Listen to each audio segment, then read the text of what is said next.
The Sunday play. Peter Cook and Isabel Dean in The Ware Case by George Pleydell Bancroft. The play opens in Wilbury Hall, Sir Hubert Ware's country estate. The time, the early 1920s.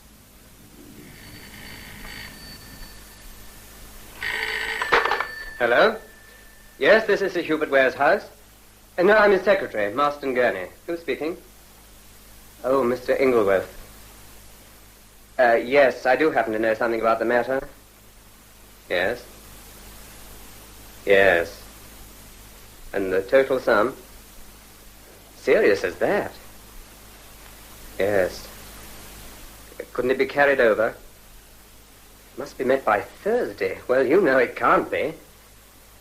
Well, you know, Sir Hubert, all he'll say is, it's an hard life. Very well, thank you. Goodbye. Oh, Eustace, did you find those tennis balls? No, I didn't. To have to hunt for balls on an insufferably hot day and clamber over beastly wire netting is hell for one's flannel. Do you good. If you could get a smear or two of the earth on you, it wouldn't hurt you. Oh, shut up. By the way, I'm off to Canada tomorrow. Well, I hope the boat sinks. Thanks. And if I get the job I'm after, the chances are I may not see you again before you come of age. To man's estate, as they're pleased to call it. Oh, do shut up. When I look at you and Lady Ware, I can't believe you're her brother at all. Oh! What the devil's the matter? The wasp. Oh, I hate them. Take it away, Marston. Go to blazes. He's settled. On the table. Now, there, I've got him. Got what? A wasp, Magda. He's been trying to sting me. Oh, nonsense. He was, Celia. But I've got him under this glass. And now I'm going to finish him. You're going to do nothing of the kind, Eustace. Let him go. I'm not going to let him go. Watch my artistic method. I let him die slowly by nicotine poison. Give me that glass. Magda, you let it go. You seem to take a delight in torturing anything even more insignificant than yourself. That's a nice sisterly remark. Oh, it's not only that wretched little wasp, but everything. It's inconceivable that you're nearly 21 and coming into a large fortune. You're jealous. That's what's the matter with you. Don't be more unpleasant than you can help. Home truths are rather unpleasant, aren't they? Oh, look out, Eustace. There's that wasp again. Where? On your back. Don't do that. It hurts. Oh, damn you. You're all very funny. Oh, poor Eustace. Before I forget, Marston, what time does the boat train leave tomorrow? 10 o'clock. Oh, then I'd better order the car for you at 8:30. Oh, thanks awfully. Are you going to see him off, Celia? No, I'd rather stay here with you. Lady Ware, I'm awfully sorry to have to leave you and Sir Hugh. You do realize, don't you, that it's a great chance if I get this job? Of course. Still, it'll always be a time to look back on. And, of course, I should never have met Celia if it hadn't been for you. No, darling. Yes, that's one good thing that happened. Do you know where Sir Hubert is? I have a message for him. He's playing tennis with Sir Henry Egerton. He walked over after lunch. I wonder if he has any further news of his brother's horse. His brother's horse? Yes, aeroplane. It's the Ledger today, you know. It's an absolutely open race. I thought you'd done with all that at Cambridge. So I had. I wish I'd backed it both ways. Marston, could I have a back? A what? A back. You mean have a bit on? Yes. I'll ask Egerton's advice. Dear old Marston. I wish he could have stayed with us. So do I. But that's out of the question now that Wilbury has to go. And the flat, too. The flat, too? Oh, my dear, it's a rent of over 1,000 a year. We can't keep it on.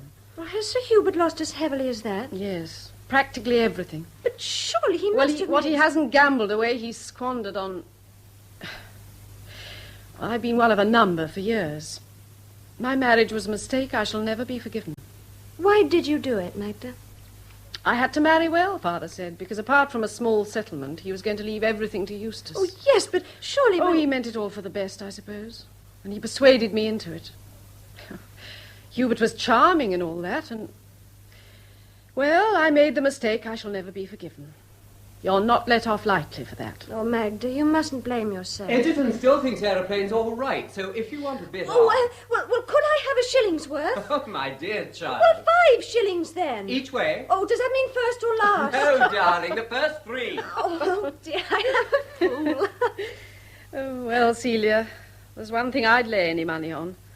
When you're married, you will never have the feeling for your husband that I have for mine. Yes, I know what you mean. Yes, but other people don't. They think of Hubert as the most generous person that ever walked, who'd give his last shilling to help a pal. What are you going to do, Magda? Go on, I suppose. Excuse me, my lady. Mr. Aid was on the telephone. He's on his way from town. Thank you, Red. It's a long time since M.A. came, isn't it? Yes, it is rather. Oh, what a position to have reached at his age. Yes. Only 37, isn't he? Yes. Finest advocate at the bar, the best speaker in the House. Marston said it's any odds on M.A. being Attorney General in the next government. It's just like him to turn up when one needs him. Celia, do you know that I could have married Michael? Married him? Yes. But he never gave me an inkling that he cared for me in that way. I only found out by accident a year after my marriage. My dear fellow, I won my superior play. There's no doubt about that. Well, Lady Ware, I've given your husband a severe beating. Yes, you blackguard. I've never seen you in better form. Phew, a long game of tennis immediately after lunch when you're nearing 50. 60. Rubbish. 60. And the thermometer 79 in the shade. I'm meant to be fit for a very complicated case I have to go to Scotland Yard about tonight. A murder? Well, yes, it is a murder. One out of the top drawer. Now, what do you mean by one out of the top drawer? Well, one that takes the entire theatrical profession to the Old Bailey. This might be, if ever it got as far as the Old Bailey. It's the Soho murder. Yes, a beauty. Oh, nonsense. A horrible story. An absolutely horrible story. You know, Egerton, 9 times out of 10, your criminals are never caught. I'm afraid you're not far wrong. It's getting rather monotonous. I'm inclined to agree with you. As chief of the Criminal Investigation Department, you're the wrong man for the job. Thank you. You are. You're becoming a public scandal. Oh, it's a shame, Sir Henry. Yes, but joking apart, murder like this Soho one is a good deal more intricate than the public imagine. Even when you catch your bird, the evidence must be pretty conclusive. Just 1 week bar in the cage, and away he flies. Until he's caught again? On a fresh charge, you mean? No, the same one. Oh, no. Well, suppose you found some new evidence after he'd got off. Worthless. He could never be retried. What? If acquitted, he could walk out into Newgate Street and publicly proclaim his guilt. And we should be powerless to stop him. But don't make me talk shop. The most interesting shop there is. To you, I know, you morbid rich. Yes. I have a pile of books on it here, English and French. Look. Celebrated Trials, 6 volumes. La Criminalité Comparée. There's an accent for you. La Criminologie. Oh, and a whole lot more. I was reading a fascinating little murder last night, a French one. I never entered it in my diary. Your diary? Really? I enter every first-class crime in my diary on the date I first read it. You really are the limit. Can I talk business with you, Sir Hubert? Oh, Lord Marston, must we? I'm afraid so. Come along, Celia, and show me the rose garden and leave them to their business. Yes, I'd love to. Oh, why the new hairstyle, Marston? What? Oh, Lord, I went down to the lake for a swim. I haven't had time to brush it. No, obviously. By the way, Sir Hubert, you haven't signed that letter to Lausanne about Eustace. Oh, no. I heard you're being kind to him. Well, after all, he is my wife's brother. Yes. I've enclosed Lady Ware's cheque, so we'd better seal it. Yes, I suppose so. I found out about the family he's going to. They're very nice people. After all, he's a delicate boy, and I should like him to have every comfort. Pity he didn't go to school or university. Would have done him good. Perhaps. Worse than a pity he's coming into all this money. Lady Ware should have had it. Marston, I never thought you had a mercenary mind. I'm sorry, but I loathe the fellow. Look, Sir Hubert, I couldn't tell you before the others, but Ingleworths have rung up to say you must settle their account by Thursday, or action will be taken. Oh, have they? Oh, well, it's an hard life. You know, you're amazing the way you take it. My dear fellow, once in the tumbril, you've got to face the music. I wish to heaven I had money. I wish you had, old chap. Perhaps you will if you get this Canadian job. I hope so. We got a match. I say, hello. I've got a £5 note. I didn't know there was so much money in the world. There's a man in the hall, Sir Hubert, and I can't get rid of him. This is his card. Tommy Bold. Tommy Bold? Why, of course I'll see him. Show him in, rate. Very good, sir. Tommy Bold, the bookie? Yes, there's only one Tommy Bold.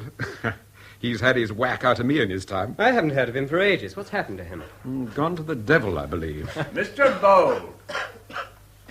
Well, Tommy, how are you? Done, sir. Smashed. Oh, I'm sorry. Yeah, I was out in Hyde Park all last night. Lucky it's hot and fine. And this morning I didn't know where to turn. So I pulled myself together and started to walk the 12 miles down here to see you. You walked, Tommy? That's right, sir. Really? I remembered how well you'd always treated me in my prosperous days. Always paid by losses, you mean? That's right, sir. But I always paid you mine, didn't I? Oh, I think you only lost to me once, Tommy, eh? That's right, sir. Granborough, Middle Park Plate. You took 12 ponies off me then. That's right. Well, sir, I believed you'd treat me well again when I'm down on me luck. I know it's my own fault. I didn't run straight once. My God, I've paid for it. Oh, come on, Tommy, come on. Sit down. What's a man to do when he's desperate? I've been in jail once and that finished me. I can't get up out of it. I'm done. You hear that cough? Yes, I do. Well, the last doctor I saw didn't give me very long. Oh, my dear Tommy, I'm sorry. Look, how can I help you? Yeah, just a trifle, sir. I want a meal to stop the pain. Yes, of course. Ring the bell, Marston. Right. Here you are, Tommy. God. £5, sir? Mm-hmm. Oh, God bless you. I shall never forget this, never. You rang, sir? Yes, Ray, give my friend here a good luncheon and some champagne. Very good, sir. Go with him, Tommy. Right, go. And before you return to town, take a stroll in the grounds. It'll do you good. I shall be able to say behind your back, sir, what I feel. I'll tell some of that crowd how good the rich can be to the poor. I'll have a tub of my own in Hyde Park and paint it royal blue. Marston, Goldsey has everything he wants. Yes, of course. Come with me, Mr. Bowler. Goodbye, sir. Goodbye, Tommy. Hubert, who was that? That? Oh, an old friend of mine. Oh. Magda, I want to speak to you for a moment. And I want to speak to you. All right, you begin then. I want to know your exact financial position. I told you. I'm broke. But something must be done. Well, what? I don't know. Well, do you suppose I haven't racked my brains? Well, why not sell Wilbury? Mortgaged up to the hilt, and I can't even meet the interest. Besides, that's a drop in the ocean. Then Eustace, could he help? Would his trustees be sufficiently accommodating? Can't you picture their faces when you ask them? What exactly do you owe? Exactly, my dear Magda, is a word I shy at. The fact is that in the space of 4 years, the whole of my capital has evaporated. And I can't meet certain claims they're making on me. Oh, it's awful. Well, I'm not pretending it's particularly exhilarating. Well, how much have you got? Well, let's see.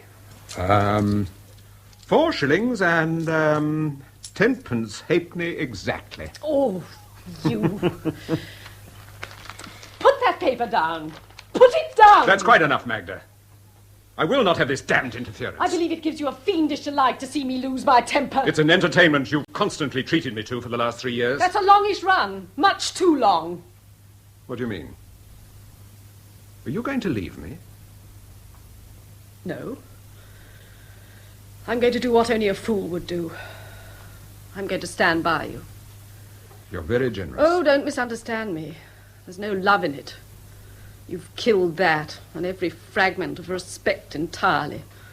But I shall stay under the same roof and support you, so far as my income will allow. Unless you prefer that I should leave you and make you a regular allowance. I should be better off if we were together, shouldn't I? On the restaurant principle that one portion does for 2. Precisely. Oh, by the way, talking of your income, you were wise to take my advice to sell your Great Western debentures. I hope so. I wanted you to sell at a good profit and to reinvest in the ordinary stock. It'll yield a better dividend. It just needs your signature. Oh, I'll sign whenever you like. Well, I'll ring for Rate. He can be the witness. Hello, you two. Oh, hello, Michael. M.A. Well, my dear fellow, how are you? All the better for seeing you both. Mike, you've just turned up at the right moment.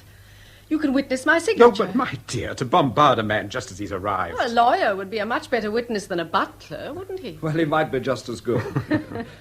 May I ask the nature of the document? Oh, I want to take some money out of one thing and put it into another. I see. A transfer. That's it. My Great Western debenture stock. Oh, really? But is it wise? I hope so. I mean, is it wise at this particular moment, in the present circumstances? Well... that's why I've run down to see you as an old friend. I've heard something. I'm awfully sorry. Thank you, Mike. Thanks, Emma. Is it wise, then? I don't know. Might be a good thing to try to get a better yearly sum from the capital. Don't bother him now, Magda. How are you going to reinvest? Well, Hubert thought... I thought Great Western Ordinary. Is this transfer your own wish? Well, Hubert advised me. Oh, still, I may have been wrong. Yes, of course. We can all make mistakes sometimes. Well, here it is, so I'll sign it. There. Now, I'll just see that's all in order for you, if I Oh, may. any time, Michael. This is a bit of an infliction on a friend just as he arrives. Not the slightest. Oh, hello, Mr. Aid. Oh, how are you, Eustace? Very well, thanks, except for the wasps and the heat. Going to bathe, eh? Yes. Best thing in the heat. Yes, but this lake's beastly, you know. It's so full of pike, and I'm terrified of them. They'll be much more afraid of you. Think so? Oh, by the way, Eustace, I've sent my letter about you to the people at Lausanne. I'm sure they'll be kind to you. Thanks, Hubert. Awfully decent of you. I'll see you when I get back, Mr. Aid. I hope so. Don't stop in too long, Eustace. No, I won't. You know, I don't think that this Great Western... Will you leave Mike and me for a little while, Magda? I want to talk things over with him. Only a minute. Of course. Where? I don't quite follow this transfer. No? It's not what your wife imagines it to be. Well, what do you mean? It's something entirely different. Different? Well, how? I don't follow. And I'd better be candid. You're trying, without your wife's knowledge, to obtain her signature to a deed which would transfer the whole of her capital in this investment to your name and give you the power to do what you like with it. Does Magda realize this? Yes. Then I must tell her I can't witness her signature to a deed which is so entirely different from what I understood, and I feel sure from what she understood. I'll go to her now. No, please. No, don't mention this to her. But I thought that you said... No, look, wait, for heaven's sake. My wife's been awfully good to me. I know she And this has. might... Was I right then? You were deceiving her? Yes. I see. I've been driven almost mad and didn't realize what I was doing. Don't tell her, Emmy, don't tell her. Very well, I won't. If the result Thank- comes from Celia, I'll let you know. Oh, thanks, Maggie. You're She's right, coming darling. back. What will you say? You must leave that to my discretion. I think my pocket is the safest place for this. I'll burn it when I get home. Well, can I come back? Have you witnessed my signature? Yes, it's all done. Hubert, aren't you leaving Sir Henry rather a long time? Good Lord, I've forgotten all about him. See you later, Emmy. Right. So Edgerton's here? Yes, he walked over from his cottage. He has to go to town tonight. Don't you think Hubert's amazing? To look at him, you'd never realize the state of his affairs, would you? Nor a great many other things. Magda, I'm awfully sorry at what I've heard. That's why I came down, to see if I could help in any way at all. Thanks, Mike, but there's nothing that anyone can do. Nothing. Well, at any rate, I may try to extract a promise from you. Of course. What is it? Never to undertake any financial transaction before consulting me, no matter what it may be. That's to say, if you value my opinion. I promise. And you know how I value your opinion, Mike. Thanks. I suppose Hubert's affairs are becoming common knowledge. Yes, I'm afraid so. Some papers came into my chambers this morning, which mean bankruptcy for him. Oh, the disgrace of it all. And there's absolutely no excuse. No. Oh, my dear, it's terrible for you. I don't know if you'll think I'm doing right, but I've decided to stay with him. We shall live somehow on my income. Magda, if only you would let me help you. I should like to feel I was the one person who could help you. No, Mike. I've known you a long time now. Not that gives me any right to... But still, Oh, it maddens me. It makes me rebel. It's no good rebelling, Mike.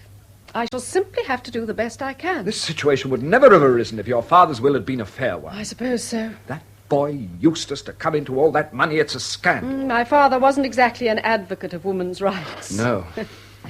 But what to do, that's the point. I'm so useless. If I could type or do shorthand. Of course, I might run a hat shop. If I can do nothing else, I can choose a hat. But for a hat shop, you want capital, don't you? Don't talk like this. I'm just trying to be practical. I can't bear it. That's all.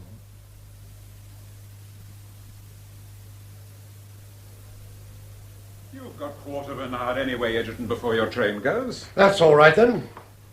Hello, Aid. How are you? You arrive and I'm off. What, already? I must, worse luck. I've got to go up to London about the Soho murder. Oh, anything fresh? I'm not sure. I shall know tonight. A thin case. Yes, that struck me. If I'm in doubt, I think I must consult Ware. He's a master at our job. Well, that'll be the result of the race. Ah, now for your fate, Master. And mine. You answer it, Celia. Oh, shall I? Look, supposing... Well, it can't be helped, that's all. Go on, answer it. Yes?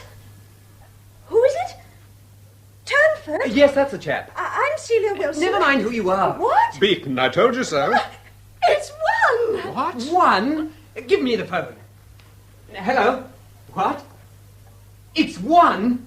Aeroplane? You're sure? A-O-R-P. It's one! Capital. You got 33 to 1, you tell me. Yes. Good man. Well done, Master. Yes. Well, I backed him too. Heavenly? 5 shillings everywhere. Well, that makes £10. Can I speak to you for a moment, Sir Hubert? Oh, yes, what is it, Rate? Anything important? Yes, Sir Hubert. In the hall, please. Oh, all right. Excuse me, everybody. Now, Marston, how much had you on? Well, I'll tell you, I did rather a bold thing, I'm afraid. I have a little bit of capital, and, well, I have a bit of capital, and I put 100 on to win. 100? You lucky young devil. Then you've made... Yes, 33 to 1. Well, that's over £3,000. Yes, I won 3,000. Splendid, Marston. I'm so glad. Thank you. Oh, Marston, you're a genius. Magda! What's the matter? I don't know what to say. Rate called me out just now to tell me, and Yes? Eustace. Well, what about him? Well, one of the gardeners, he went to the bathing shed a few moments ago. He found Eustace's towel and clothes there, but the boy is not there. He's... Drowned? No doubt about it. Good Lord.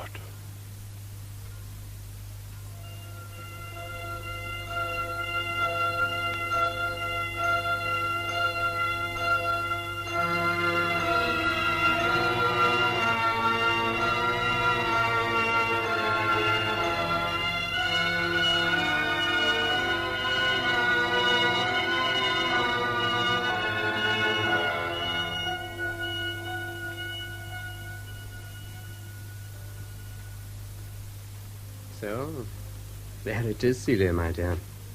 Canada certainly didn't bring me any luck. Oh, never mind, Marston, darling. Oh, it's so wonderful to have you back. I thought I was going to get the job all right, and they kept me hanging around all those weeks with the chuck at the finish. It's a shame. I'm in for something better, though. I'll tell you later. All right, darling. I just had a few words with Lady Ware. How's she been? Well, she's much better now, but... Oh, it's been a dreadful time for her. Must have been awful. I'll never forget the shock I got when I saw that paper in Montreal and read the verdict, willful murder against a person or persons unknown. Still, there was evidence. What I read wasn't enough to hang a dog on. But, Master... Now listen, Celia. Eustace goes to bathe alone. Yes? He's about the worst swimmer going. And there's a bruise on his forehead caused, I'll lay any money, by some struggle or other to save himself by the punt. Yes, but the punt was found against the bank with the chain unfastened. Yes, but... And when they dragged the lake, the body was recovered from the weeds some way out. Well, Eustace must have undone the punt, because I fastened it tight after I bathed before him. I know, but he never used it. And Henson, the gardener, thought he saw a man fully dressed in the punt right away from the bank. Didn't you read that? No, but you can't rely on Henson, short-sighted and always on the beer. Perhaps. Still, there you are. A coroner's jury is capable of anything. Well, there's one good side to it all. What's that? Magda coming into Eustace's money, and the good she's done with it. How do you mean? Well, she's paid all Sir Hubert's debts. She has? I knew she would. She's a darling. And so are you. You know, all the way over in that beastly boat, I thought of you. Wondered how you'd look. And you look... Well, how do I look? That's how you look. What do you say to marrying me in a couple of months' time? You game? Oh, of course I am. Can you face a bit of a pinch at the start? Of course a parson's daughter ought to manage that. 2 months' time, then. I'm getting desperate. Desperate again, Master. No more aeroplanes, I hope. No, I've done with all that. We've permanently retired from the horse course. Joking apart, though, I've given Celia my solemn word I'll never make a bet again. Good. And now for the surprise. With the bit I already had, plus my win on aeroplane, I can afford to wait for a practice at the bar. That's what I'm going to do. And M.A.'s been a brick. How do you mean? He's fixed it all up with his brother, who's taking me into his chambers. Oh, Master! How good of mine. So I'm launching out, you see, and I've asked Celia to marry me in 2 months' time. Oh, I'm so glad for you both. Thank you. Thank you. Michael hasn't forgotten he's dining with us tonight, I hope. Oh, no, he was going home to dress. Which I ought to be doing, by Jove. Shan't be long. This is splendid news, Celia. Yes, isn't it wonderful? Oh, and how sweet of M.A. to do that for Marston. Yes, he took a great fancy to you both down at Wilbury at that awful time. And then he knew I was anxious about you, and... Magda, what is it? Oh, it's nothing. Well, Nothing. yes, there is something. Nothing that's new. Magda, do tell me what it is. It's Michael. Michael? He's always doing some good turn for me, or for someone I care for. Try as I can to take it all for granted, I just can't, and I find myself asking his advice till I'm face to face with the fact that I'm making excuses for asking it and finding him, well, indispensable. He loves me and I know it, and I love him and he knows it. But Magda... Well, he said nothing in words, and nor have I. And there isn't any need. If he keeps away from me, I know the reason. If I avoid him, he knows the reason. As I suppose he knows why I asked him here tonight. Well, why have you asked him, Magda? 99 women out of 100, placed as I am, would... Yes, but there's one woman who wouldn't, and that's you. What would you do if I did? I should be very sorry. Well, you needn't be afraid, Celia, my dear. Oh, is that the evening paper? Yes. Oh, here's something on the front page about Eustace. Oh, what? The police offer £200 reward to anyone able to... Oh, why in heaven's name can't they let it rest? They can never discover anything now, even if there was anything to discover. Hello, you're both dressed early. Has Marston turned up? Yes. How is he? In great form. Splendid. He should have been with me today. I was putting like an angel. Oh. Anything wrong? Magda's upset at something in tonight's paper, Sir Hubert, about Eustace. Oh, yes, this reward. I saw it at the club. I'm so sorry, Magda. Well, something must be done to stop this. But what? I don't know, but something, anything. It's unbearable. The wife has sent the flowers up from Wilbury, my lady. Does your ladyship want them arranged on the dinner table? Yes, please, Rate. Oh, Rate, I was going to ask you. Can't your wife arrange for someone else to take charge of Wilbury now? I mean, you must be anxious to have her back in London with you. Oh, I'm not in the least, Sir Hubert. No? Well, the wife's in, delicate health just now. And, Oh, I had no idea. Yes, my lady, she's expecting before long. Oh, I'm so glad. Well, thank you, my lady. I've also received a letter from the wife enclosed with the flowers. She tells me the police were down at Wilbury yesterday dragging the lake again. Oh. Again? Yes, Sir Hubert. But why? Well, it's only the police that can tell. The inspector went into the house also. Really? Into the house? Yes, Sir Hubert. He told the wife you gave him permission after the inquest to go wherever he liked. Well, he went from room to room looking round with one of his men, but the wife stuck to them, which the wife was quick enough to see they didn't want, until they reached the library. There they ejected her and remained some time alone. In the library? Yes, but the wife felt quite comfortable about that, Sir Hubert, as all the cigars had been removed. That'll do, Rate. Yes, my lady. I tell you, Hubert, it's got to stop. Well, they must do their duty, I suppose. Well, if there was any sense in it, yes. But when one knows they're going on simply because of that verdict, it's cruel. Well, you know I've sympathized with you up to now, Magda, but there's one person we owe all this to, Henson. Yes. I was speaking about the evidence to Marston just now. What does he think about it? Well, he places no reliance on it at all. Of course. If you hadn't insisted on overlooking that brawl of his in the village 6 months ago when he was head up before the bench and... we got rid of him, then we should have been spared all this. Oh, I know it was my fault. Anyhow, when Sir Henry arrives, I shall beg him to do all he can to prevent this going on. Excuse me, milady. Someone at Scotland Yard has rung up, milady, to say Sir Henry Egerton is prevented by important business from dining with your ladyship tonight. Thank you, Felton. Milady. Well, it's a little late. Would you mind telling Rake for me, Celia? Yes, of course. I'll help him do the flowers. Thank you. Well, I suppose I must go and dress. Just a moment. I have something to say to you, Hubert. Oh, will it take long? I can be as brief as you wish. All right. I've decided it would be better if we lived apart. Why? Because it would be happier for both of us. Yes, but... At any rate, it would be happier for me. But... You've nothing to fear as regards money. A regular income will be provided for you. There'll be only one condition. What? That you don't exceed it. I shall do no more than I've agreed to do. I've arranged the deed today. And the amount of the income? Oh, I've not been ungenerous. Magda, why this sudden decision? Sudden? Why, over and over again I've nearly left you. I ought to have gone when I first found you out. I see that now. But you know why I stayed. Because of the child. But after he died, you still stayed. Well, nothing seemed to matter then. Your faithlessness became monotonous. I got used to it. But since Eustace died, the position has altered completely. I paid your debts. I'd met every single one of your creditors in full.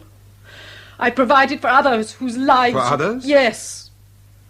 I've settled the last case only today, across the solicitor's table. Mrs. Scale was the woman's name. You owed her £2,000. Look here, Magda. Can't we start afresh? No, it's too late for that. With two well-known people like ourselves, if we separate, there's bound to be gossip, publicity. Isn't this a time when, if we both do our best, we might help each other? Can't we start afresh, you and I? No, it's impossible. You've never spoken so finally before. I don't want to be cruel, but all sympathy between us is dead. What could I do to revive it? Nothing. Mr. Aid. Ah, I'm in good time, I see. How are you, M.A.? Fairly fit, thanks. Except for the east wind. I'm becoming painfully conscious of it. What nonsense. Really? If I have to cross-examine a witness when the wind's in the west, I'm a perfect lamb. But if it's in the east, I give him hell. But at any rate, it hasn't stopped my keeping faith with you and coming early, as you asked me to do. Yes, well, I must run and dress. I'll be as quick as I can. Mike, I may as well tell you now. This is the last time you'll dine with Hubert and me. We're going to separate. Finally? Finally. I see. Magda, I think I'd better not stay. Wouldn't it be better if No, Mike, I really think it would. No, don't do that. I'm nervous tonight. I'd like you to stay. Just to steady me. Then of course I'll stay. Oh, but I was forgetting to thank you for a great kindness you've done today. Kindness? To Marston. Oh, that's nothing. I'm so grateful to you for Marston. Celia's sake. Marston's all right, and my brother Dick's delighted to have him as a pupil. Yes, but it is good of you. Nonsense. Magda, do you intend to live in this flat after you and Hubert have... Oh, yes. And to keep Wilbury? Oh, no. Don't let us talk of Wilbury. I'm sorry. Not that I can ever escape from it. I suppose you've seen the evening papers. Yes. Still, I'm afraid the police have to do their duty. But a search for a purely imaginary person... I'm afraid they don't think the person is purely imaginary. In fact, I know they don't. How do you know? Egerton told me. I saw him 3 days ago. He was to have dined with us tonight. Isn't he coming? No, unfortunately. He's just telephoned that he can't. What did he say? Well, he and the Director of Public Prosecutions take the view of the coroner's jury, that it was foul play. But how can they? Well... Michael, you don't agree with them. Well, I do see their point of view. But on that evidence alone... There are certain things that are not consistent with an accidental death. What do you mean? Well, the bruise on the forehead caused before death was certainly consistent with a struggle of some kind. And then there's the evidence of the undergardener. Henson. Which, if it stood alone, I agree would amount to very little. But it doesn't stand alone. One has to take it with the rest. Yes, but the motive for such a crime. Ah, that's often the crux. M.A., you are an angel. Thank you so much for your goodness to Marston. Oh, nonsense. We're both so grateful, M.A. Dinner is served, my lady. Thank you, Rate. Ah, good. I'm just in time. Well, my future Lord Chancellor Gurney, you'll look well in a full-bottom wig. Oh, yes, you will, Marston. You ought to have been with me today at Sunningdale. I did an 82 in a gale of wind. Yes, and that's saying something, I can tell you. Although...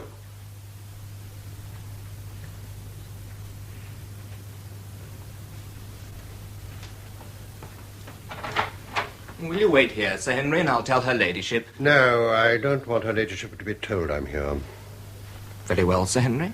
Her ladyship and Sir Hubert are at dinner, you say? Yes, Sir Henry, they've just gone in. It's not a party? No, only Mr. Ade, Mr. Gurney, and Miss Wilson. Well, I want you to give this note quietly to Sir Hubert, without disturbing anyone else or mentioning my name. You understand? Perfectly, Sir Henry. What do you mean?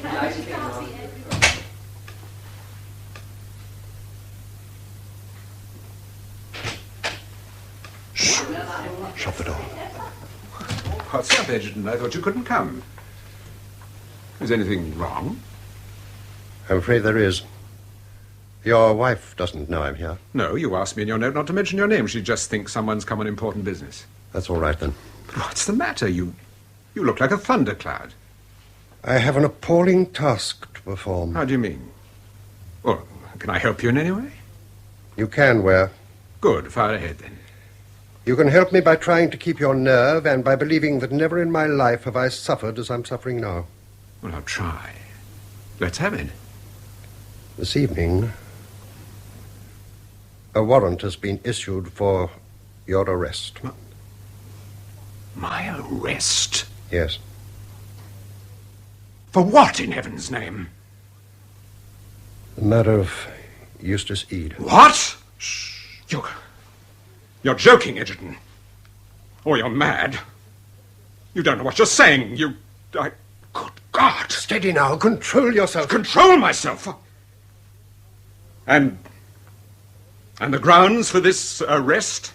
Now, I'm afraid I have to forget that I'm a friend and become an official. I have brought men with me whom you must question if you think fit. But as a friend, though, let me advise you to say as little as possible when you go with them. You will have ample opportunity of proving the stupidity of such a charge, of exposing a blasted conspiracy. And I'll take the opportunity. I'll take it, Edgerton. Sir Henry. But I thought you Lady were... Ware, Magda, I'll tell you myself. It wasn't so serious. It'd be childish. What? And that's the way you and I must look at it. Look at what? I'm accused of the murder of your brother Eustace. Oh, no! I beg you to believe, Lady Ware, my duties have never placed me in such an awful position before. But I can't believe it.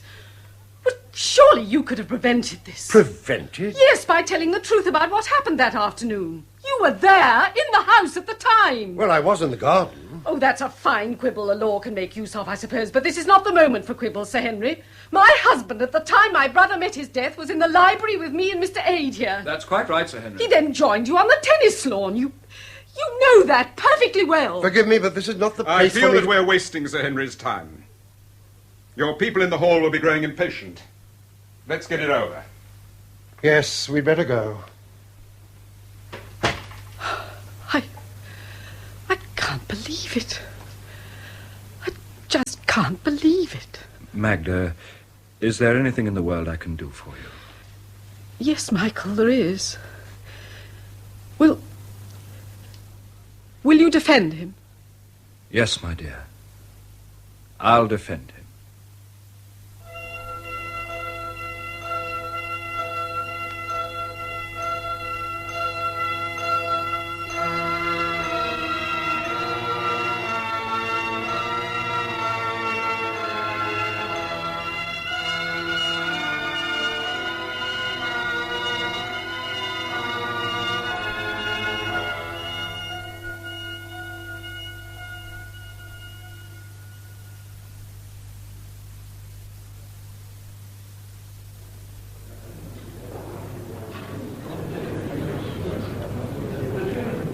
Is the prison doctor here?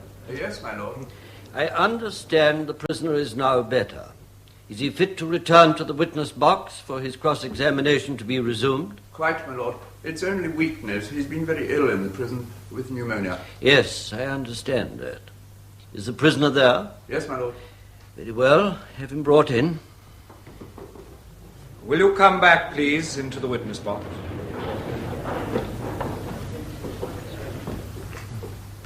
If you like to sit, you may do so. Thank you, my lord. I'm better now. I'd rather stand. Very well. You may proceed, Mr. Attorney. Thank you, my lord. I shall now pass from the financial side of the matter. On that fateful afternoon on September the 10th, you've told my learned friend, Mr. Aid, in your examination in chief, that you were in the library when your brother-in-law went to bathe. That is so. For how long did you remain there? I couldn't say exactly. Turn more to the jury. Sorry, my lord. What made you eventually leave the room? My wife thought I was neglecting Sir Henry Egerton, who was on the tennis lawn. Then what did you do? What did I do? Yes. What did you do? I joined Sir Henry. How soon? Oh, in a few minutes. I didn't catch that answer, Mr. Attorney. My lord, in a few minutes, the witness said. How long would it take you to go direct to the lawn? Oh, not long, of course. It's so near? Yes. How near? Oh, about 100 yards. Or perhaps only 50? It's possible. I've never measured it. Then just outside the library window, one can see the tennis lawn? Yes. Is this the same plan which gives the elevation of the house? Yes, my lord, it's marked B. The one which shows that owing to the trees, the end of the lake in question cannot be seen from any of the windows? Yes, my lord. I follow. Yes? And from the lawn, anyone could equally well see you. I suppose so. Oh, but Sir Henry Egerton did. He expressly said so in his evidence. Oh, yes, I forgot for the moment. He's told us further that he saw you descend those 6 steps to the lower level of the garden, not in the direction of the tennis lawn, and that you did not join him for a quarter of an hour.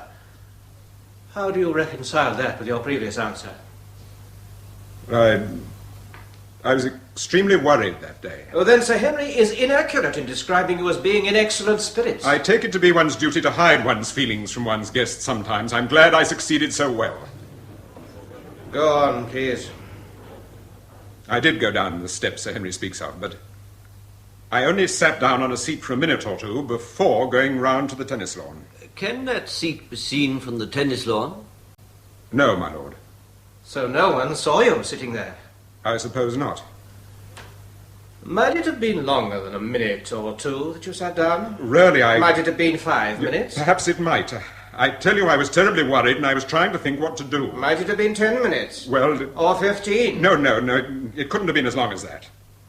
May I take it that when your wife suggested your joining Sir Henry, you meant to follow the suggestion? Yes. Then why not take the nearest way? I could no more give reasons for my movements that day than I could fly. Now, from that seat you speak of, how long would it take you to walk quickly to the bathing shed? Oh, very little time. It's no distance. Certainly not more than 100 yards. Silence in court. Well, now, we've heard that the police discovered at Wilbury this volume of French crimes and your book diary. You'd been in the habit of reading that sort of thing? It was a hobby. I was steeped in crime. Silence! And as you've told my friend, it was your practice to enter the crimes you read in the diary. And other books, too. Oh, yes, I agree.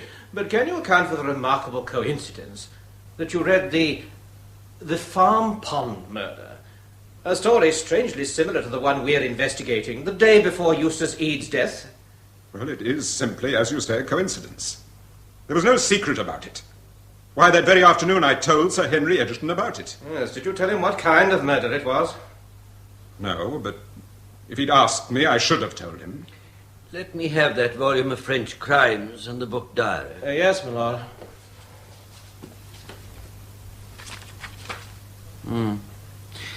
One moment, Mr. Attorney. I see there's a turned-down page. Is that what the detective swore to? Yes, my lord. I have turned down the page myself, my lord, while reading it. I follow. Yes, go on, Mr. Attorney. Where do you generally keep that book diary? On my writing table, lying openly on the top. And was it there upon that day? Yes, I'm sure it was. Can you account then for its subsequent discovery in one of the bookcases out of sight, some way back? No, I can't. Did you remove it there? No. You're quite definite about that point? Yes, quite definite. What makes you so definite? I'll explain. Our departure from Wilbury on yes, but I've not got to that. My lord, my friend must allow the witness to explain. Yes, Mr. Attorney, I think the witness is entitled to give his explanation in his own way. Yes? Our departure from Wilbury after the inquest was hurried. We were all anxious to get away. I knew I'd left the diary on the table, and just before I left, I went to look for it. Why? I wanted to pack it and take it to town. What for? I nearly always had it by me to enter any fresh books. But... Well? I couldn't find it. The table had been removed against the wall when my brother-in-law was placed there. I can only imagine that in the turmoil the diary fell on the floor, and that one of the servants or somebody placed it without thinking on the first shelf that was handy. Did you mention its disappearance to anyone? No. I only thought of it at the last moment, and then, as I say, I longed to get away from the place. I think, Sir John, you would have had the same feeling. Oh, now, your signet ring, which the police found in the lake. You told my learned friend that you were wearing it that day. I repeat, I sealed a letter with it that very afternoon in Mr. Gurney's presence. You're referring to this letter, Exhibit 8? Yes, my lord. The one Sir Hubert Ware wrote to Switzerland expressing a wish for his brother-in-law's comfort on the very day when charged with designedly killing him. Surely, Mr. Aid, that's argument. It'll be for the jury to put their own construction upon Which it. I have little doubt they will. In accordance with this letter of yours to the Swiss family, was your brother-in-law to start for Lausanne on the following Monday? He was, my lord.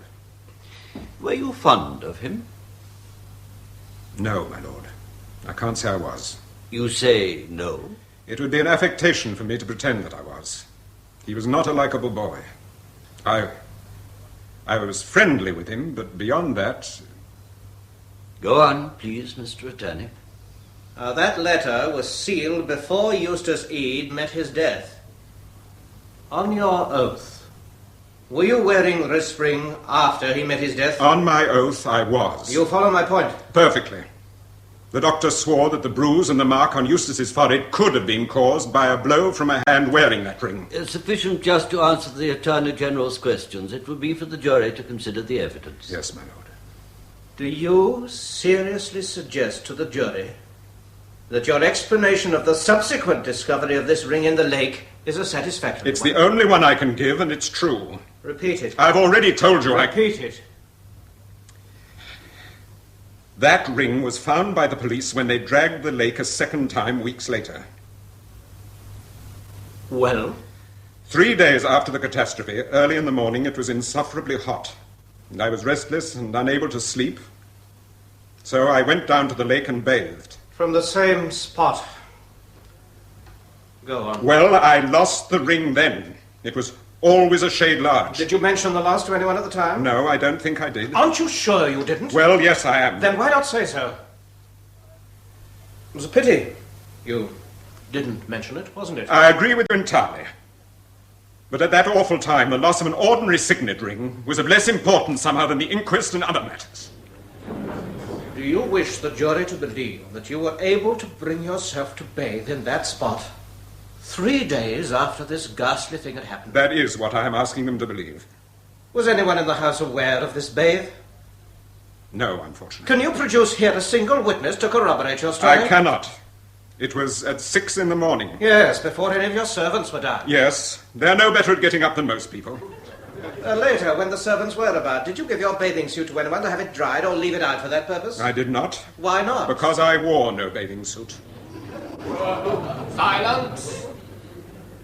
Did you value the ring? I didn't quite catch what you said. Sorry. Did you value the ring? I liked it. Did you value it? Well, I used it for sealing letters. It was a useful ring to me. Did you value it sufficiently to buy another, practically identical, to take its place? Yes, if you put it that way. And you bought it at the first opportunity on the very day after you returned to London? Yes, Garrington's the jewellers where I bought it have given you the date. Mr. Attorney, may I have the 2 rings again? If your lordship pleases.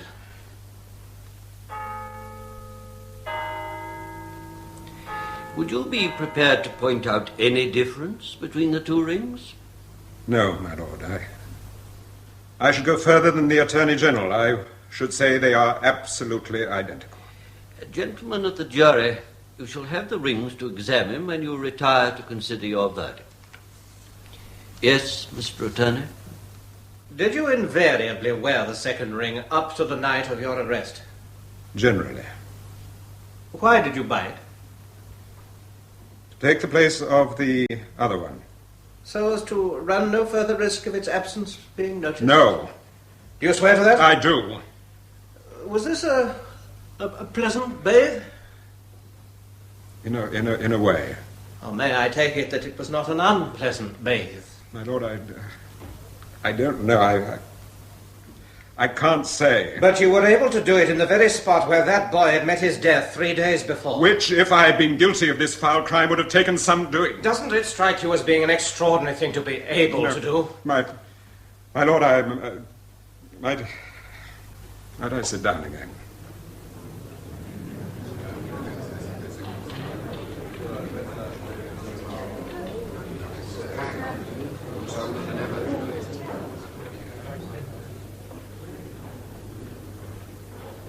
I'm extremely sorry, Sir John.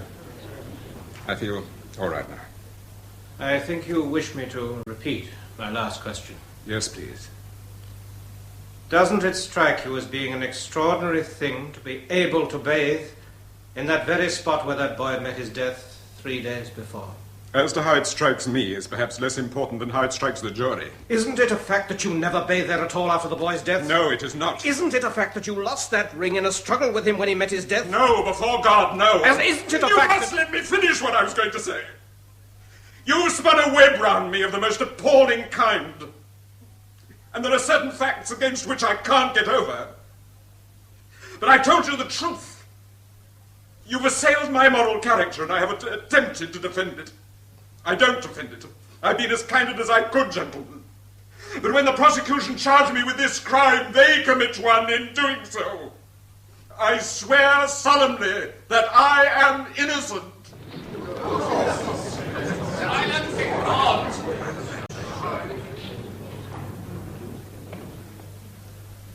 Your witness, Mr. Aid. I know you've been very ill, Sir Hubert. Just answer quietly the few further questions I'll put to you. You don't dispute the financial aspects of this case? No, not in the least. Nor, in that respect, your relationship with Mrs. Scale and your owing her £2,000? I wish I could dispute it. There is much in my life I wish I hadn't done. As to your liabilities, had you any notion that after the tragedy your wife would settle them? I had not. I might add that my wife and I were not happy together, through my fault, not hers. In fact, has your wife settled all your liabilities? Every one, my lord.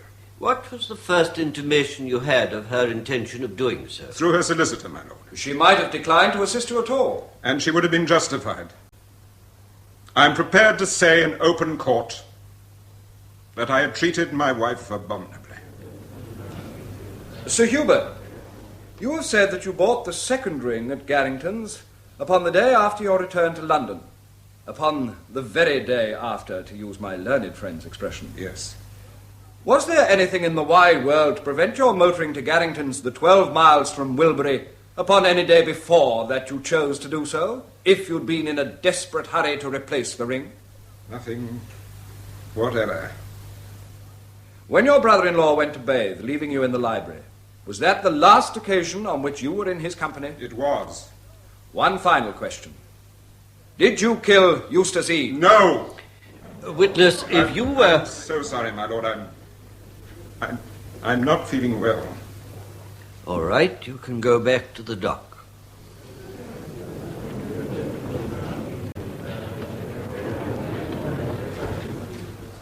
Call Lady Ware. Lady Ware!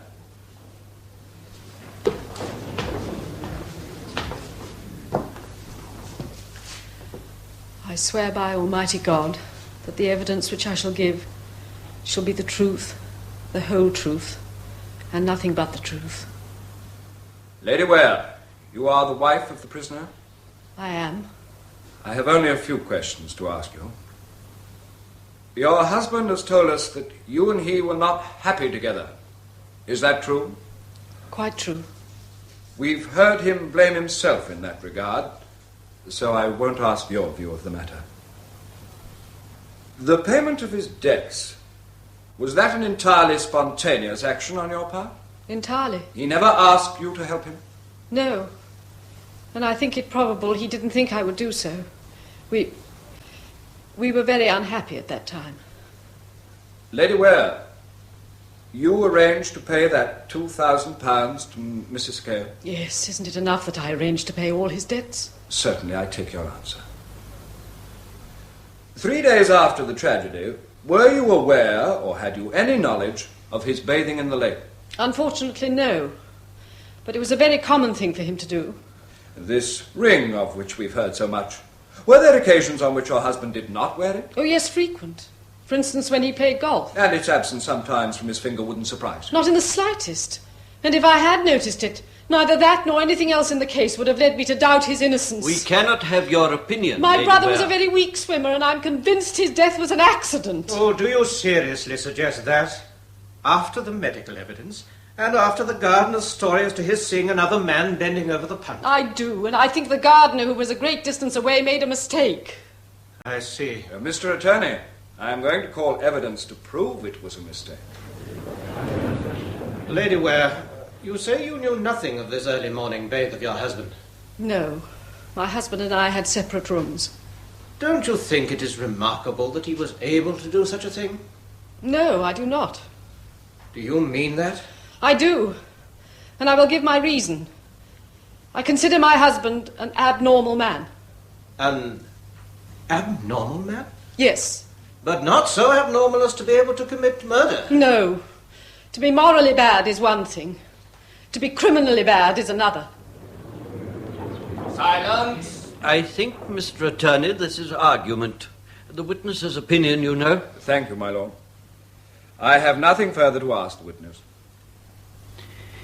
Just attend to me one moment, Lady Ware.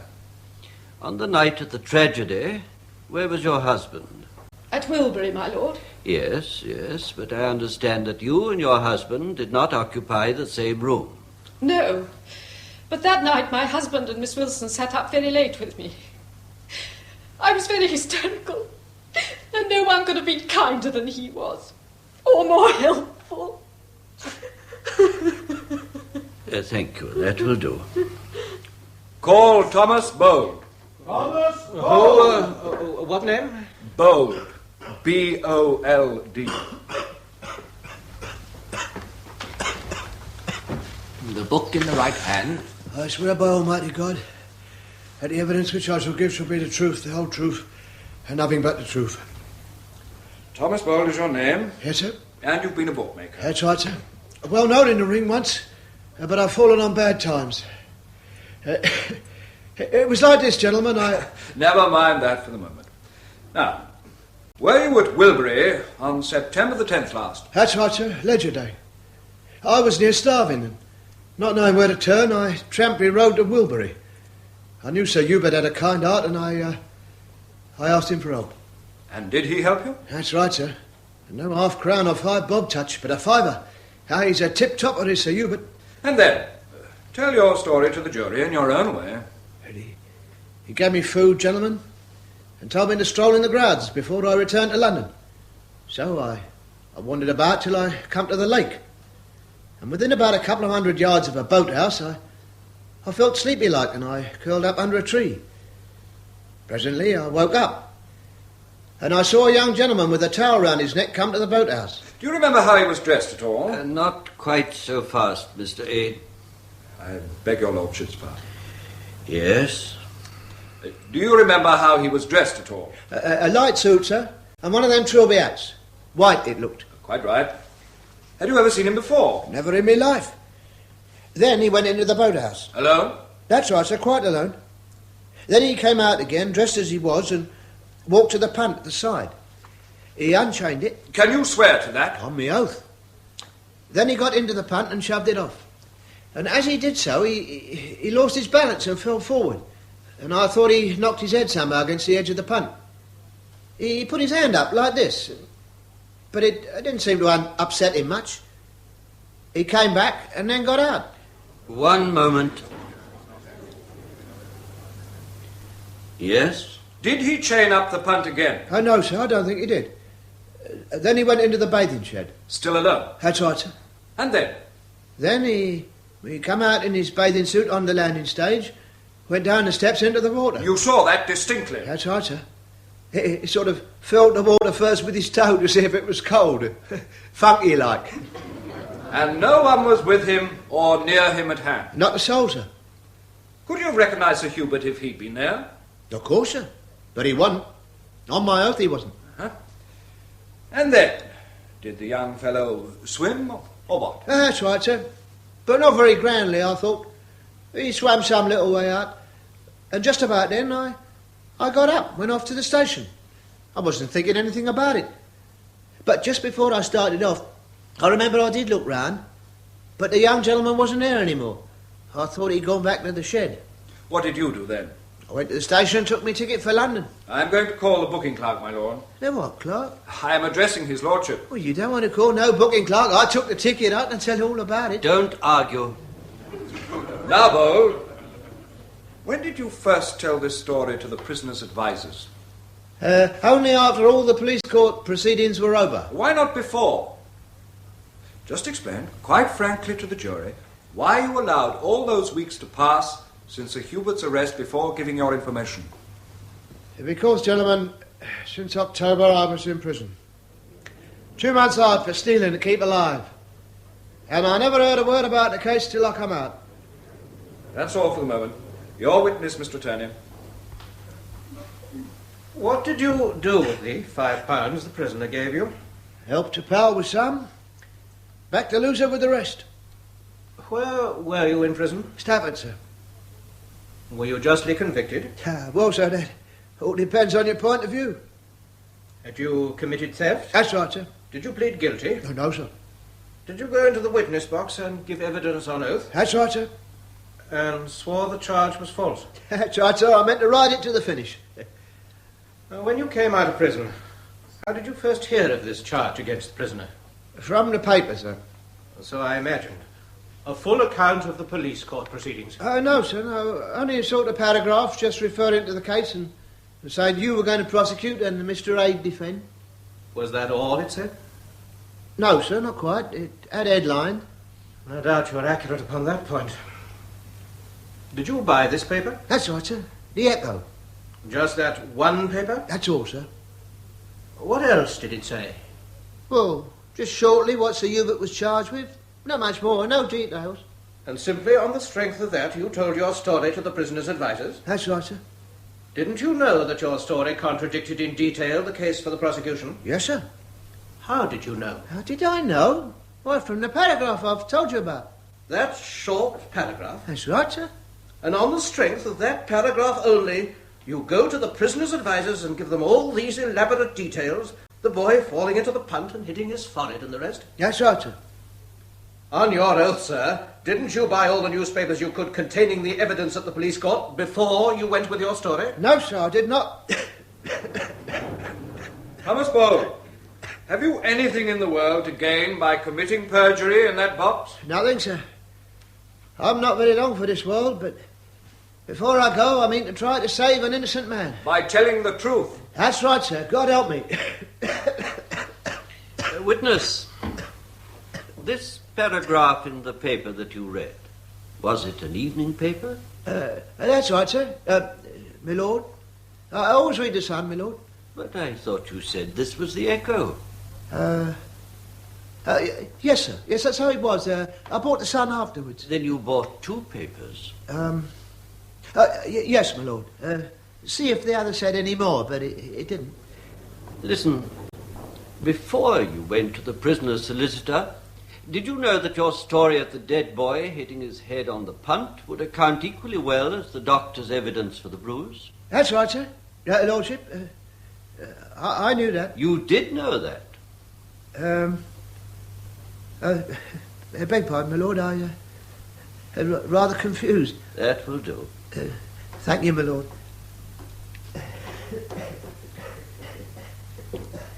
Mr. Aid, have you many more witnesses to call? Only 3, my lord. Members of the jury, I'm anxious for the case to be concluded sometime tonight, so that you needn't be locked up for another night over Sunday. We'll adjourn now for a quarter of an hour.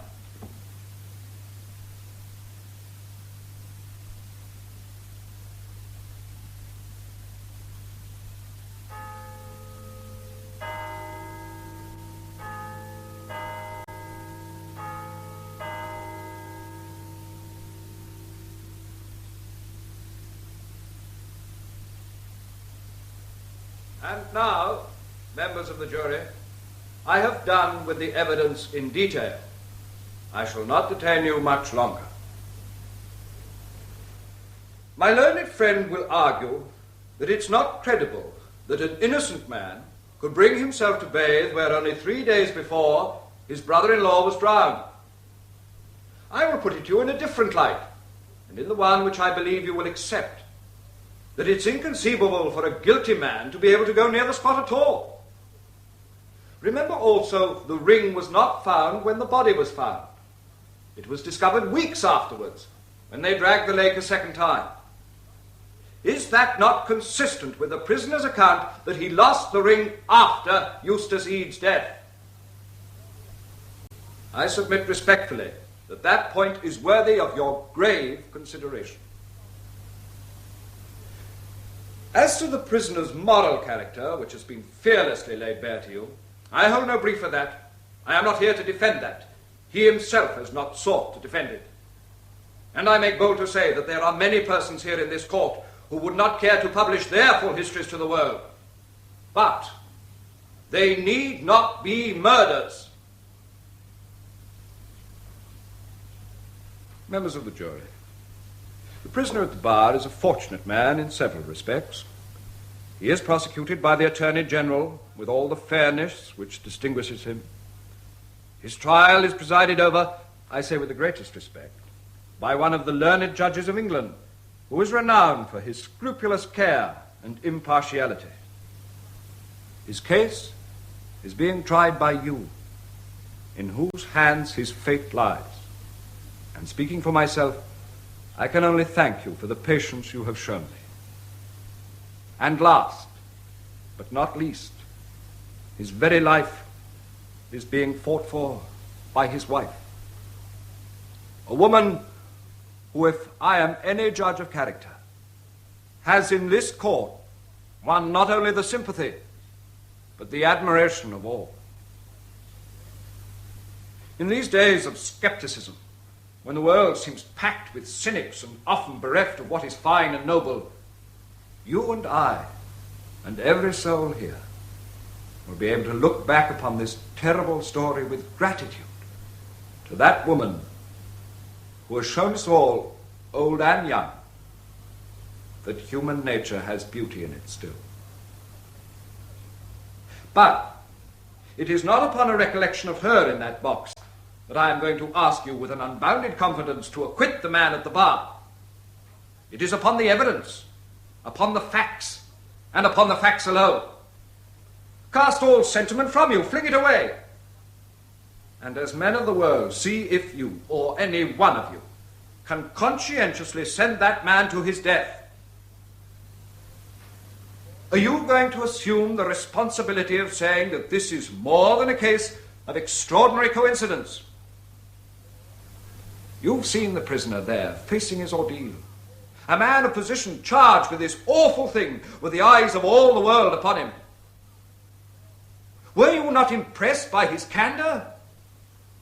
Would you say that he was lying?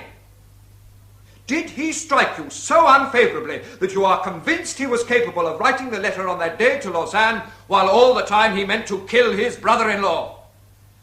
Yet, that is the case for the Crown. Members of the jury, the responsibility upon me is heavy, and for any omissions on my part, I crave your indulgence, while I ask you to remember, as I know my lord will tell you, that no prisoner in England has to prove his innocence, but that the burden is on the prosecution to establish his guilt to the satisfaction of a jury beyond all reasonable doubt.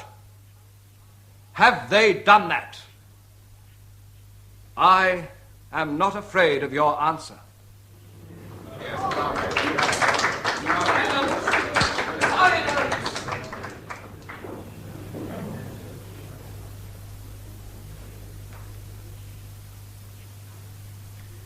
May it please your lordship. Members of the jury, we who spend our lives in courts of justice are accustomed to the power and eloquence of my learned friend. But you, I venture to say, who possibly have listened to him for the first time, will school yourselves, in accordance with the oath that you have taken, to weigh only the evidence in this extraordinary story, and to be influenced not by any fervent words of his, nor by any pity that you may feel for individuals, but by hard facts. If individuals and their feelings are to be remembered by you, I submit there is one who deserves your pity.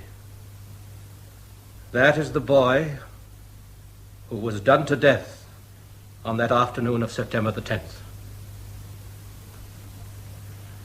Now, I agree with my learned friend. It is incumbent on the prosecution to prove the prisoner's guilt to your satisfaction. Have not the prosecution done so? Can you disbelieve the testimony against him? Is it not beyond suspicion? Then ask yourselves if that for the defense is equally reliable. I shall revert to that. Now, as to Lady Ware, admitting the world to be sceptical and cynical, I think you will agree with me that there are few wives who, in a like position, would not have acted in precisely the same way. She strenuously denies that there was ever any communication between her and the prisoner as to her paying his debts after the death of the boy. Assuming that to be true, and God forbid that we should blame her if it is not true, we have seen what she will endure for that man. And in that regard, I am as ready to pay my tribute to her as is my learned friend. But with that generous nature which our husband recognized well enough, is it not at least conceivable that, communication or no communication between them, he might have had a very shrewd opinion that she would rescue him from his difficulties? At any rate, she did rescue him.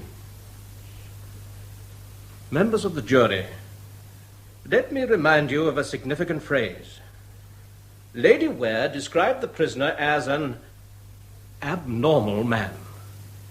I don't know what you thought of that definition, but it was a remarkable one, wasn't it? And from the point of view of the prosecution, it is the most accurate description that could be given of him. He is an abnormal man. And now, step by step, I shall show you how. The clouds of ruin had been gathering round the prisoner, and on that day of September the 10th, there burst upon him one which overwhelmed him. The urgent message from Mr. Ingleworth, the stockbroker, a claim, taken with the rest, which he could not meet except through one contingency, the death of Eustace Ede, whose fortune would then pass to Lady Ware. He knew that. It's proved that he knew it. And what happens? Eustace Ede dies within an hour. Do you believe for an instant that it was accidental? Consider that similar French crime read and digested by the prisoner the very day before. The blow on the forehead. The loss of the ring, which could have caused the wound, and, as I submit to you, did cause it. And stranger still, the purchase of the second ring, absolutely identical. Piece those facts together. And remember that that boy's death meant everything to that man. My lord, my wife is ill. Witness, you must keep silent. Just a few moments, Mr. Attorney.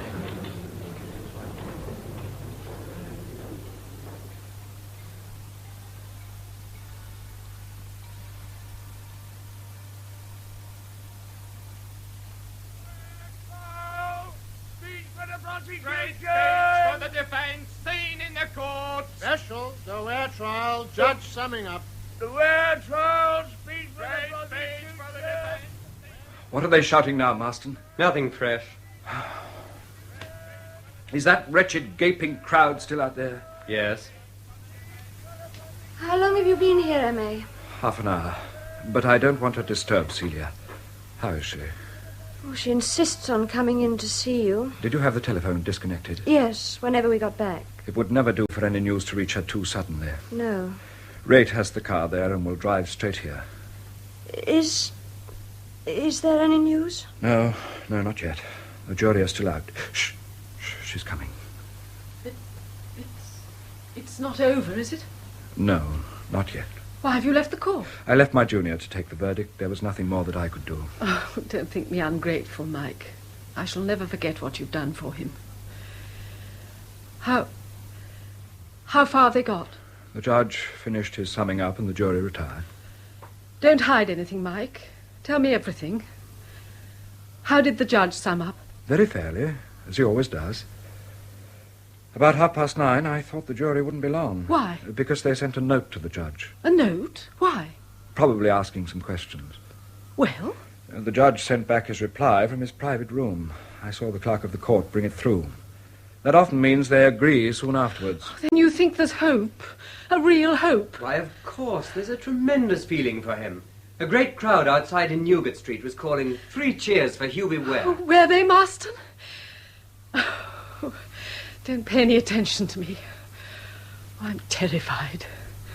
Don't leave me, Michael. We should be in the dining room. All right, Marston. Oh, how can I ever thank you for all you've done for him? If he's spared, it's you who'll have saved his life. Nonsense. But you're not as hopeful as Marston. I'm not as young. And perhaps defending a man you know brings you too close to it all. But you do believe he's innocent? With all my heart. Then they can't make the mistake. They can't. Has such a ghastly thing ever happened? What? An innocent man condemned. Very rarely in this country. Oh, then he's safe. He must be safe. Oh, why are they so long? Because they can't agree. But surely Bowles' evidence alone... Those last answers of his to the judge were not very helpful. Did the judge refer to them? Yes, but very fairly. How do you mean? He told the jury they might take the view that the man was confused and didn't realize quite what he was saying. But he said they must scrutinize his evidence carefully, and also that, though he need not necessarily be committing perjury, they were entitled to take into consideration his past record. I see. What's the time? 11:15. 2 hours out. Oh. Ah, now, Magda, courage. Remember, it was your husband's bearing in the box that made the greatest impression. He was brave, wasn't he? There was only one other witness who surpassed him. Yourself. Oh, no. Can you imagine what it meant to me to have to put those questions to you? Michael, dear, I shall never forget you. I shall never forget anything. But I shall have to be a changed woman after all this. How do you mean? This awful trial must be his atonement for all that's past. If justice can bring him back, I'm ready to begin afresh. Do you understand? Yes, Magda. But justice won't. There is no justice. They're going to find an innocent man guilty. Magda, my dear, I've you been must... too hard. I might have appealed to his better side and been more patient, more tolerant. No woman could have behaved better than you've done. I've never given him a chance. Nonsense. Not a real chance, I mean. I might have prevented all this. You could never have prevented it. You could never have prevented anything. He wouldn't allow you to. Oh, but Michael, you pity him, don't you? At this moment, I pity him with all my soul. That's our door. Someone's come. Oh, what are they going to tell me? Hubert. Oh, Hubert. Ware, I'm so glad. Thank you. Right. Don't try to speak. I'll join the others. I brought this champagne for Sir Hubert, my lady. I think your ladyship should make him take it. Thank you, Rate. And, Sir Hubert, here are your things. They returned from the prison. Your cigarette case, your watch and chain, and your keys. Good. My lady, I don't know what to say. Thank you, Rate. Thank you. Hubert, drink this. Hmm? What? Oh, no. No, I don't think I can. Please. Have you had any food? No. No, I couldn't. You've had nothing? Oh, something at 8 this morning. I have not been able to manage anything since. Hubert. Oh, my dear. Oh, they were awfully good to me. Awfully good to me. Tried to persuade me and all that, but I couldn't. I'm beyond it. Beyond it. Is it cold in here, or is it my fancy? Try to drink some more. It'll warm you. Oh, well,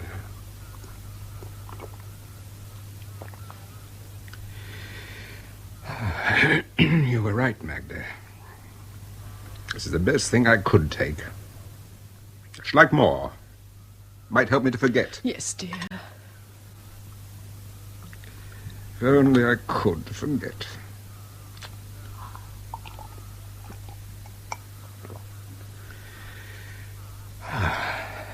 That's better.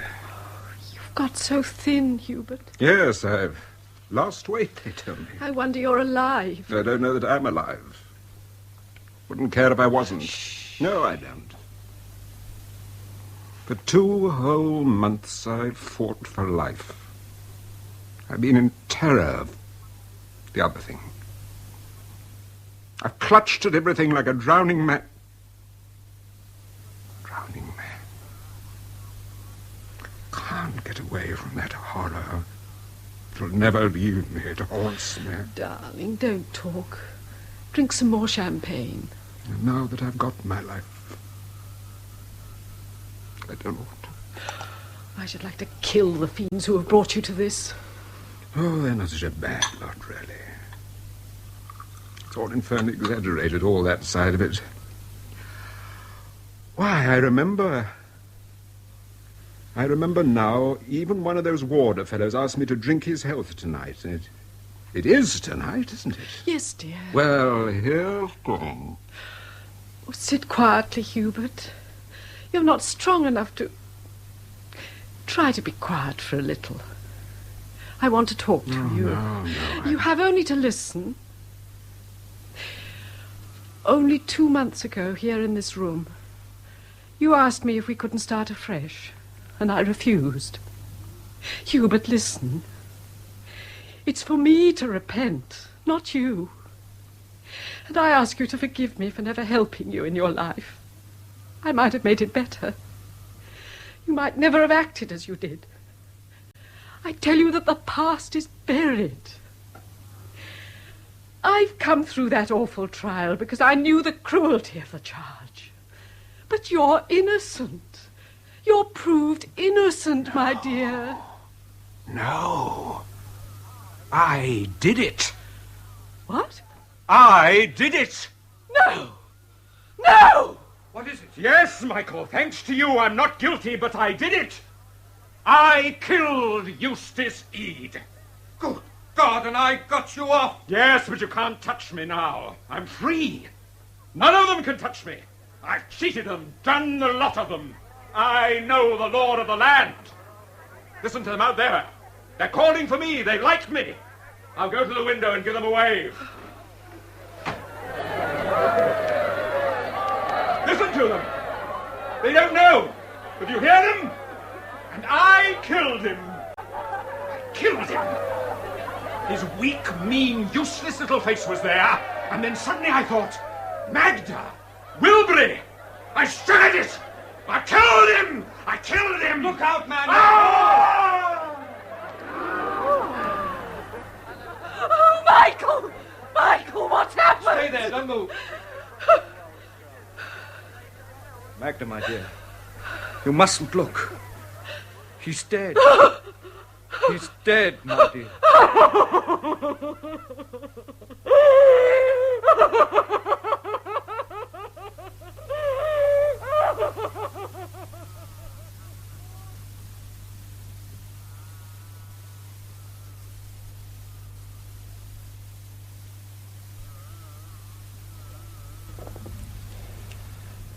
In the Ware Case by George Pleydell Bancroft, the part of Sir Hubert Ware was played by Peter Cook, Lady Ware by Isabel Dean, Michael Aid by Michael Spice, the Attorney General Hugh Manning, the Judge James Thomason, Sir Henry Egerton Austin Trevor, Marston Gurney Peter Bartlett, Eustace Eade John Broster, Tommy Bold Malcolm Hayes, and Celia Wilson Joe Manning Wilson. Other parts were played by members of the BBC Drama Repertory Company. The programme, which was recorded, was produced by Martin C. Webster.